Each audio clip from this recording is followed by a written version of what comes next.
É hora de dar meu boa noite e desejar feliz ano novo para a Thaís Herédia e para o Daniel Rittner, que está conosco, direto de Brasília. Avançar com a agenda econômica no Congresso seguirá sendo a prioridade do governo em 2024, ao mesmo tempo em que o Planalto segue buscando melhorar a relação com deputados e senadores.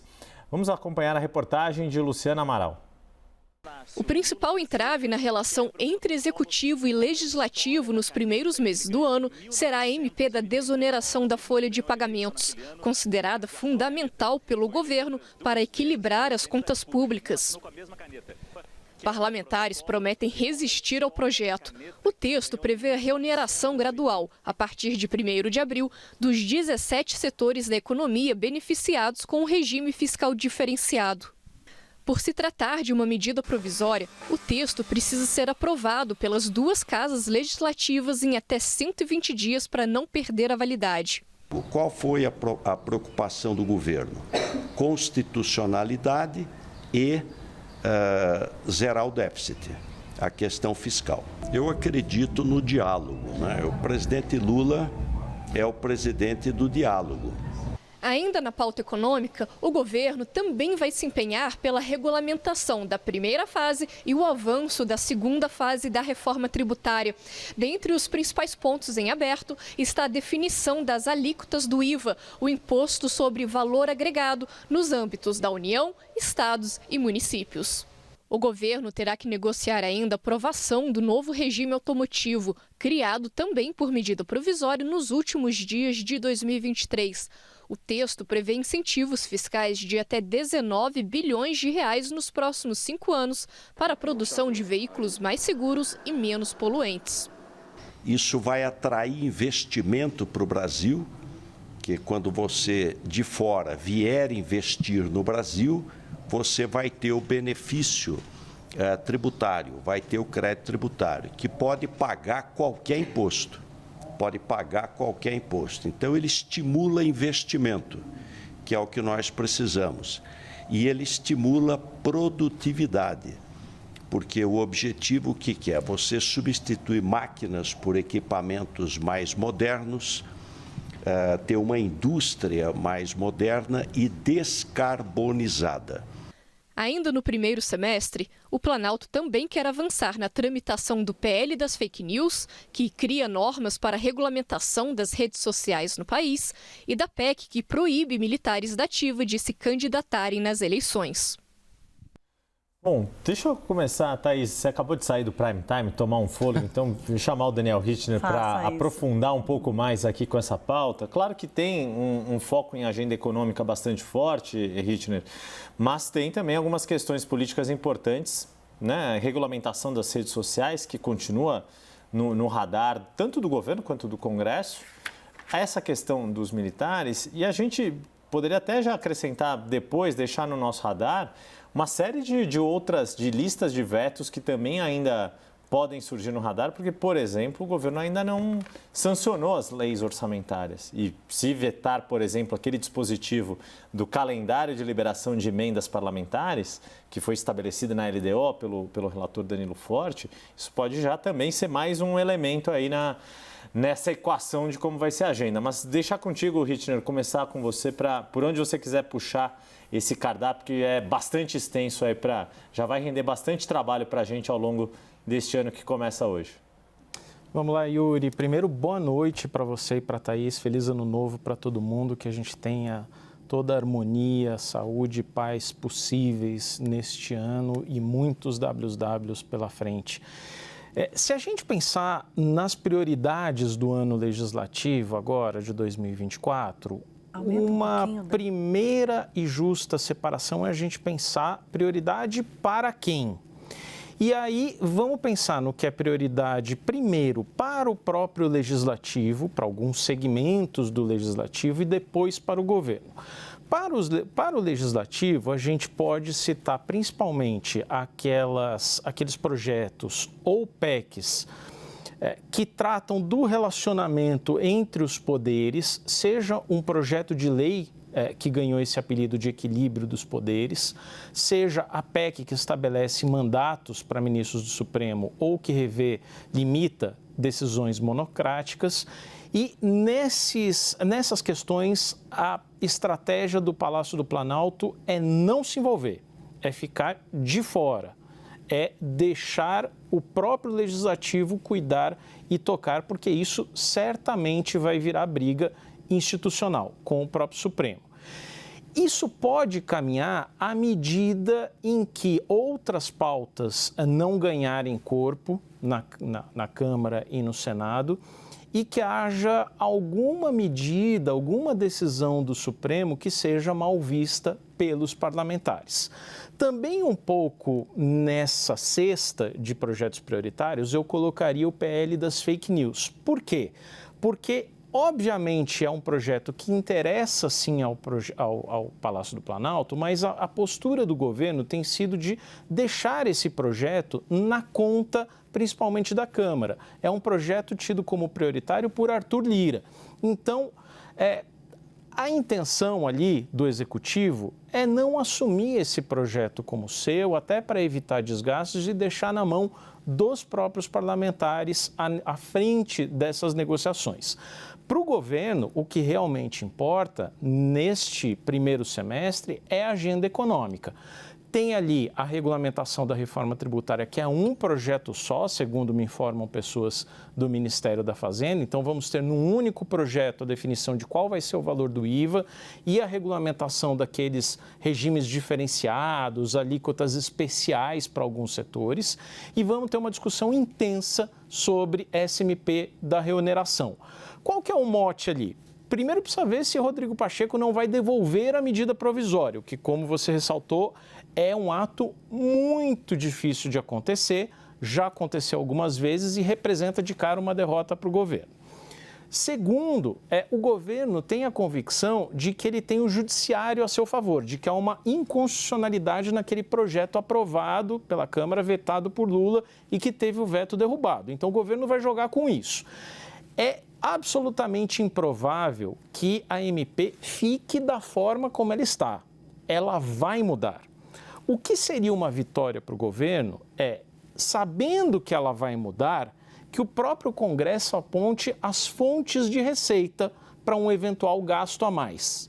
Aí, e se o Congresso disser não, desse jeito não dá, vamos deixar caducar a MP? Aí o governo acha que leva a lei atual para o Supremo e tem chances de vencer. Então, o governo acha que, sim, o Congresso vai se debruçar sobre essa medida, vai mexer, vai mudar, mas ficará satisfeito se o Congresso apontar um caminho, uma fonte de receita para esse gasto a mais. Até porque a MP, ela trata prioritariamente da questão da reoneração, mas não só, né? Tem aquela questão dos créditos tributários, enfim, tem três caminhos ali que são importantes para o governo. Então, deixando a MP correr, né, de fato, não tendo esse ato que é um ato de, entre aspas, hostilidade do Congresso devolver a MP, seria muito duro, um ato de marcação de posição muito forte, deixando ela correr, até porque a própria reoneração tem aquele prazo da noventena, enfim. Então, tem uma série de coisas. E o prazo da MP de caducidade dela só conta com o ano legislativo, né? Então, neste mês de janeiro, não está contando este prazo. Esse prazo só começa a partir do início do ano legislativo. Enquanto o Daniel Rittner estava falando, Thaís Heredia estava aqui concordando em alguns aspectos. Então, Thaís, a bola é tua. Para onde você quer nos guiar nessa, levando em conta que a agenda econômica, como o Rittner colocou, é a prioridade do governo para o semestre? É uma agenda que ainda tem um caráter muito econômico, mas que ela já está mais num segundo paralelo do núcleo da agenda econômica que o Haddad levou à frente em 2023.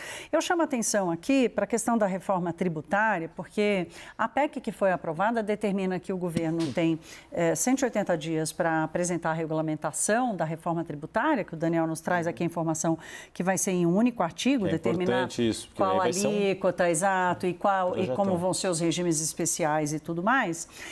Mas o governo tem 90 dias para apresentar a proposta da reforma da renda.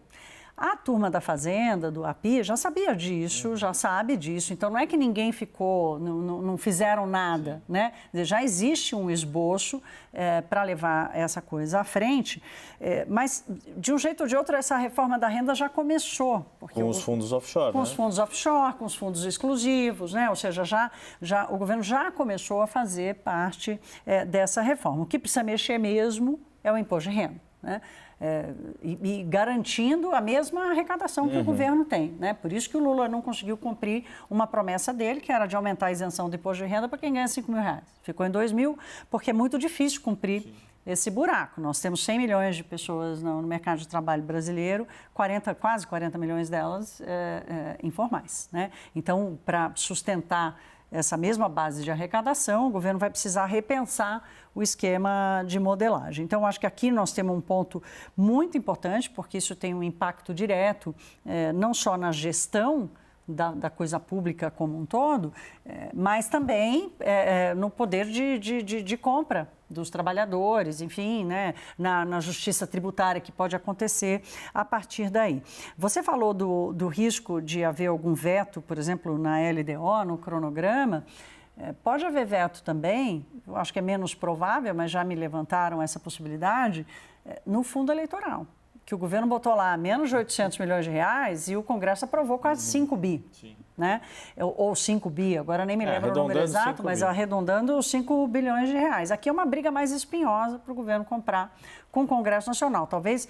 Em tese, aí é uma briga com o Congresso como um todo, né? Lembrando que essa ampliação do fundo, desculpa te interromper, Thaís, contou com apoio suprapartidário, PT inclusive. Assim como a desoneração da folha, né? Então, talvez nessa arena de debate e de puxar a corda para cá e para lá, o governo tenha a MP da reoneração, em que ele jogou as alíquotas lá para cima, ele estreitou muito a chance de benefício, colocando inclusive a obrigação de manter os empregos e tal. Então, ele subiu o sarrafo, como você costuma dizer, Yuri, ele subiu bastante o sarrafo, colocou lá alíquotas muito altas, condições muito estreitas. Então, isso já vem com uma margem de manobra para uma discussão, se ela for salva.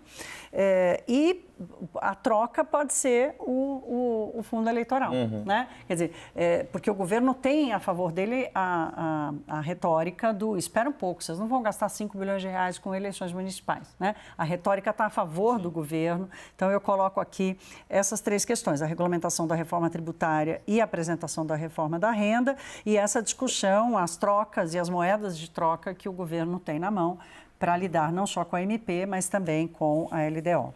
Tem 2 aspectos que vocês 2 colocaram e que eu queria tentar juntar e aprofundar um pouco mais.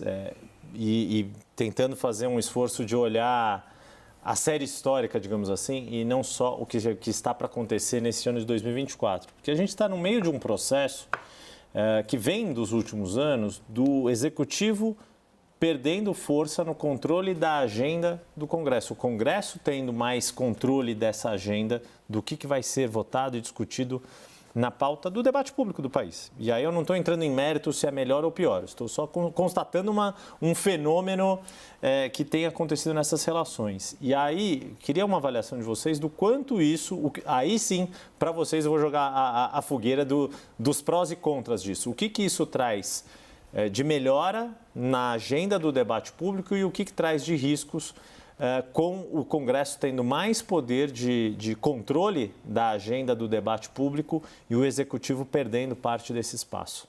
Quem se habilita a começar? Hitchner. Eu acho que antes da gente pensar se melhora ou piora, eu queria propor que a gente pensasse se o governo aprendeu a jogar esse novo jogo com regras novas de um jeito velho, né? Ou se ele se adaptou.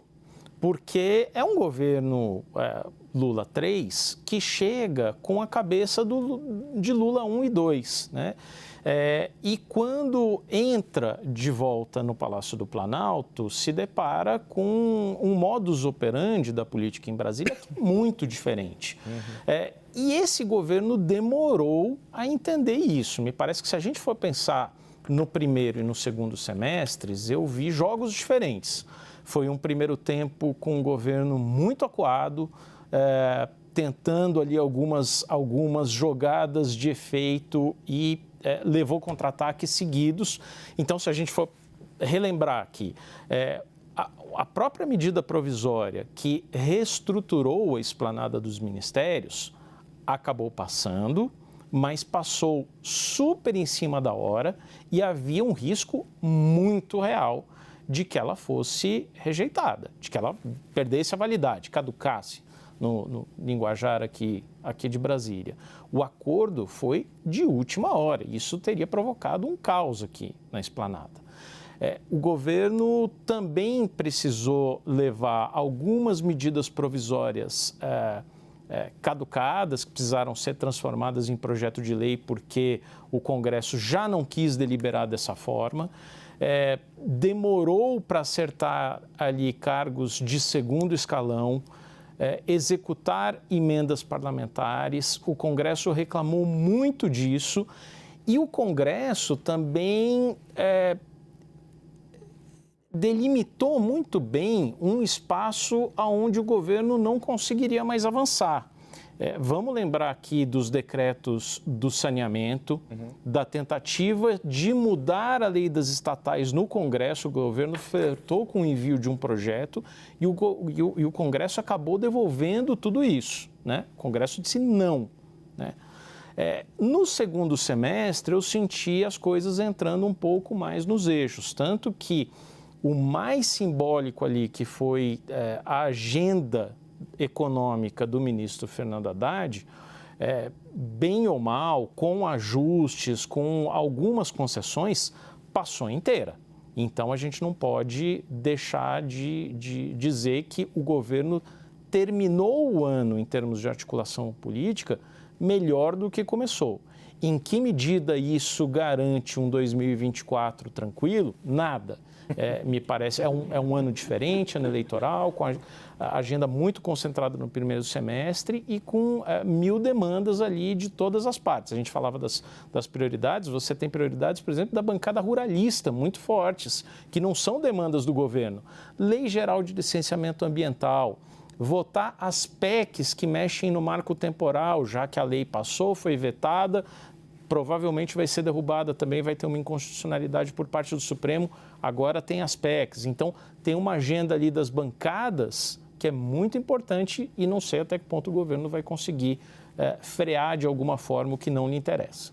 O Hittner colocou um dos pontos que é justamente o que se aprendeu ao longo do ano, concordo, voto com o relator, né? A diferença de primeiro semestre para o segundo semestre do governo foi notada e muito mérito não só da articulação política da cozinha ali do Palácio Planalto, mas do próprio ministro Fernando Haddad, apesar ali do final, nessa questão da MP da desoneração ter causado um ruído ali já prometendo emoções para 2024, tudo isso para dizer, Thaís, que sobrou para você, o do Hittner não entrou no mérito dos prós e contras, então você tentou jogar para ele devolveu a bola para você.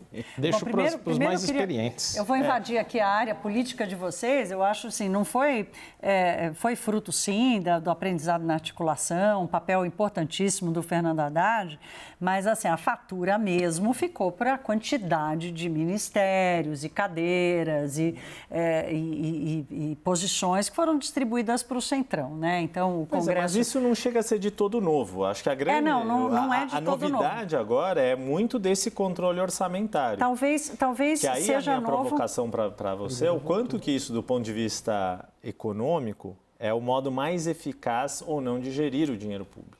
Não, talvez, só complementando aqui, o novo seja que a gente teve um Congresso que sentou no governo Bolsonaro e um Congresso que está sentando agora com Lula com a mesma moeda, né? Agora, o ponto-chave, eu acho, dessa discussão da agenda e da reação da economia, né? Então, por exemplo, os economistas todos são uníssonos em dizer o seguinte: o que mais te preocupa? O que mais preocupa os economistas é como o governo e o Congresso vão reagir a uma volta da normalidade da atividade econômica brasileira. Porque crescer 3% não é normal para o Brasil. que foi o que aconteceu em 2023. Né? Foi uma coisa totalmente absurda de um setor que não é representativo na atividade econômica ter crescido 16, 17, tem economistas que fazem cálculo de 18%, nós só vamos saber o número exato em março. Então, o normal para o Brasil, nas condições dadas, mesmo com a discussão de se o país pode crescer um pouco mais, PIB potencial e tal, é o Brasil crescer 1,5%, né? Testar os 2%, e aí sim a gente vai ter mais evidência para entender se realmente aumentou a capacidade produtiva do Brasil. Então, a grande dúvida sobre essa relação, essa correlação de forças entre Congresso Nacional e governo, mesmo levando em consideração que o Congresso ganhou controle sobre a gestão do orçamento, o que mais preocupa é o que essas duas esferas vão fazer com a normalização da atividade econômica, usando 2021, 22 e 23 como base. Como não funciona, não é a base da economia brasileira. Porque aí nós podemos ter um Congresso Nacional, por exemplo, que vai achar bacana rever coisas que ele se recusou a fazer até agora. Se sentir pressionado das suas bases de que o país não está crescendo e o Congresso não está fazendo nada. Né? Ou o país não está crescendo e o governo não está fazendo nada. Então, o meu receio é como o governo vai reagir a isso. Então, o primeiro teste talvez seja ali no primeiro trimestre do ano, quando a gente vai entender ali o tamanho do contingenciamento, né, que vai acontecer. E só para fechar, no ano que vem, e é uma discussão que vai começar bem antes do dia final, tem troca do presidente do Banco Central. E aí, e assim, né, o Lula já escolheu 4 diretores dos 9, vai escolher o novo presidente e mais 2 diretores. Então, ele vai formar maioria num Banco Central independente de fato, pela lei, mas e da cabeça, politicamente, né? Autônomo, né? Exato. Isso é bom, isso já daria uma outra pauta para cá, até porque, enfim, né, a depender se... A gente está jogando sementinhas aqui para o ano. Se o nome para comandar o Banco Central no lugar de Roberto Campos Neto vai ser alguém de fora do Banco Central ou alguém que já está dentro do próprio Banco Central, mas isso é outra pauta. Acho que um outro ponto que eu queria ouvir de vocês, e aí de novo eu jogo a granada e saio correndo, né? É o quanto a gente vai ter, naturalmente, tem um ano eleitoral de eleições municipais, com todo esse desafio para o PT retomar espaço. Isso é claramente um objetivo do partido. Faz 2 eleições municipais que o PT vê erodir o seu número de prefeituras. A última vez que governou uma capital, né, elegeu um prefeito de capital em 2016, que era de Rio Branco, uma capital menor, fora do eixo mais forte, econômico. Não era nem Jorge Viana, era um camarada chamado Marcos Alexandre, que deixou o partido, ele renunciou em 2018 para disputar o governo do Acre, não foi eleito, Gladson Cameli que foi eleito, e ele saiu do PT, porque era bem naquele período que o PT estava num desgaste da Operação Lava Jato e o partido foi perdendo essas peças-chave que podem disputar prefeituras agora. A gente vê que nas principais cidades tem uma dificuldade para emplacar candidatos. Do outro lado, no campo oposto, o PL também tentando manter ali um discurso pró-Jair Bolsonaro por meio de uma série de candidatos, mas não necessariamente vão ser candidatos competitivos. O objetivo claro, ganhar prefeituras, mas, né, Valdemar Costa Neto fala em 1.000 prefeituras, 20% das prefeituras, para ser proporcional ao espaço que conquistou na Câmara dos Deputados, mas isso pode ocorrer ou nas capitais, mas prioritariamente em cidades pequenas. Tudo isso para dizer que você tem essas 2 forças políticas olhando com muita atenção para as eleições municipais e toda uma agenda ali que precisa correr no Congresso. O quanto este foco das eleições municipais, na avaliação de vocês, vai atrapalhar uma agenda que, como a gente já viu aqui, é bastante extensa e num momento de maior dificuldade de conversa. Tudo bem, esse ano 2023 o governo conseguiu. Mas em 2024, não só esses 2 partidos, mas mesmo os partidos do Centrão também têm os seus objetivos eleitorais. Muitos deles vão precisar fazer um certo aceno para as bases e não necessariamente concordar com o governo, né? E, então, queria do que você sente aí, Rittner, depois Thaís também, por favor, dê os seus tostões aqui de contribuição para isso, porque me dá a impressão de que, num determinado momento, o discurso vai tensionar A gente vai ter, por exemplo, a principal comissão da Câmara, a Comissão de Constituição e Justiça, sob o comando do PL, o que pode fazer andar aquela pauta que o Hittner mencionou da relação entre os poderes, enfim. Já joguei muitas pecinhas aí para encaixar no quebra-cabeça, Daniel.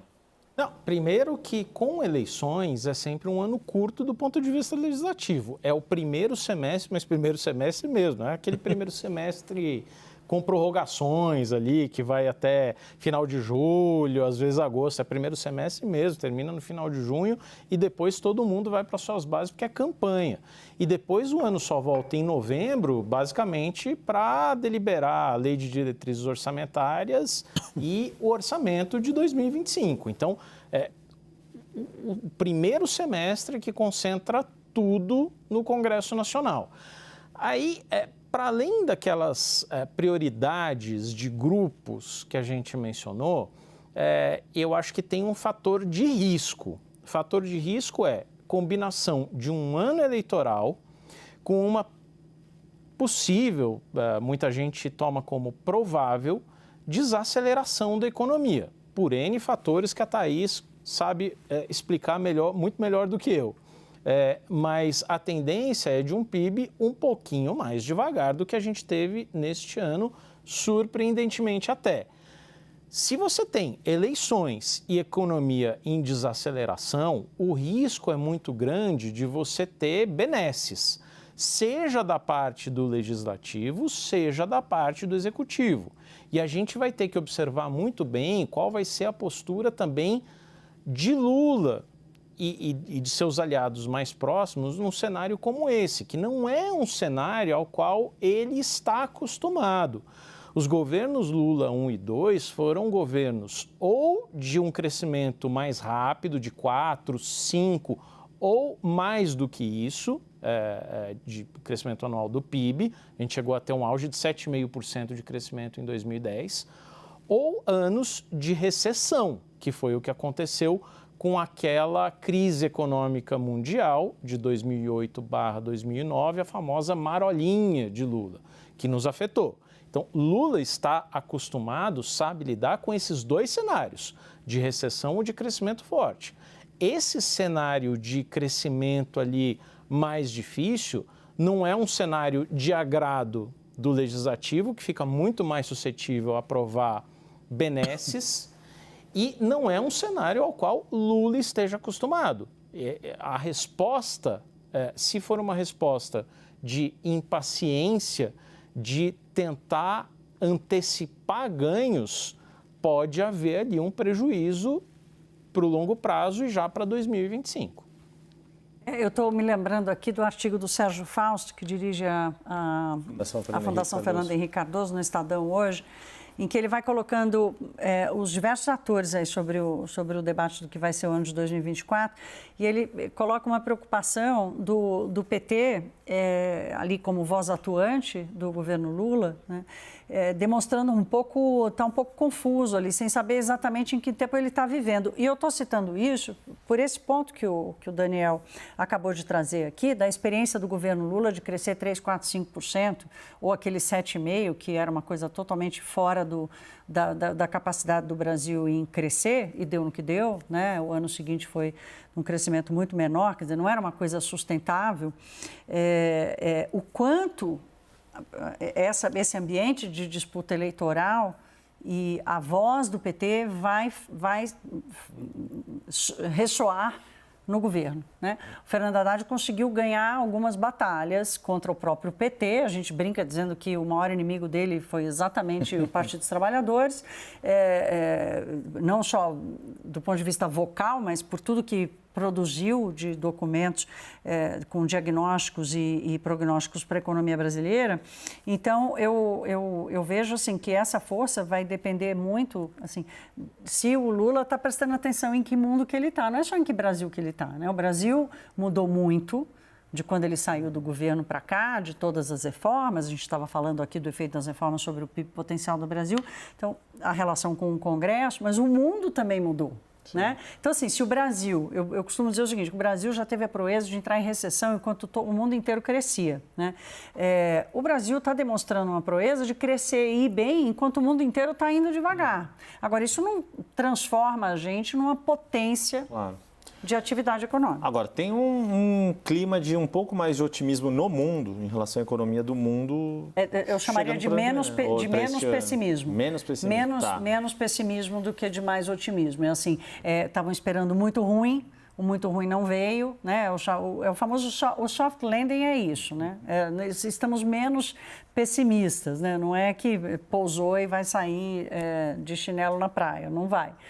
Eu acho que é menos pessimista o termo correto.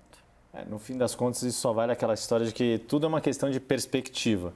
Mas a grande questão que acho que entra nessa equação que você colocou, Thaís, da pressão que a eleição pode, que a economia nessa desaceleração pode provocar, é justamente o grande teste de fogo que a gente acha e os deputados e senadores todos cheios do dinheiro por causa das emendas e turbinando as prefeituras e as regiões. Mas veja, Yuri, tem uma coisa também que a gente está imputando ao Congresso Nacional ali uma série de benesses, bondades que custam caro, que são problemáticas, né? Que talvez estejam em desalinhamento com os interesses da sociedade, mas o Congresso teve um papel bastante importante, não estou entrando em juízo de valor aqui, mas no início do ano, ali no primeiro semestre, quando o governo ainda demonstrava toda essa capacidade de compreender o ambiente em que vivia e acenava com medidas mais intervencionistas, decretos do saneamento,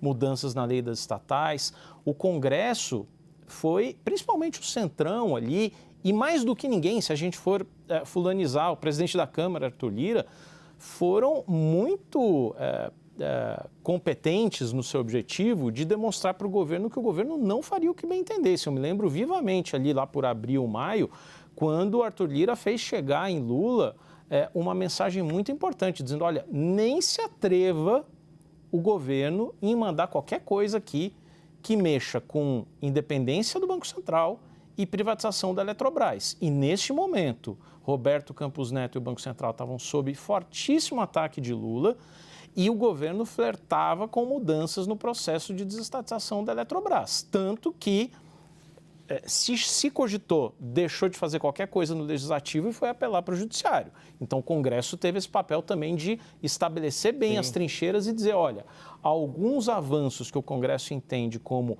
institucionais e modernizantes, goste ou não, foram bem delimitados ali e o Congresso não deixou o governo retroceder, por assim dizer.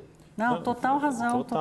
Bem lembrado, Daniel. Vai um pouco na linha, não lembro se foi na sexta ou na quinta-feira que a gente estava também falando um pouco da relação executivo e legislativo, que é um pouco na linha do que eu acho que pode ajudar a subir o sarrafo do debate, dependendo da condição da situação. Então, nesse aspecto... Pois porque senão a gente só fica aqui malhando o Congresso, mas tem algumas coisas que acontecem que são interessantes de ver uma certa evolução que institucional também, né? E que é do jogo político e que se fosse em outros tempos daquelas coalizões de 300, 350, 400 deputados na Câmara e que tudo passava, simplesmente teria passado. E não foi... Claro. O que aconteceu. Não, o Congresso foi bem em segurar aquilo que precisava segurar, né? E em aprovar aquilo que precisava aprovar, tirando os jabutis da história.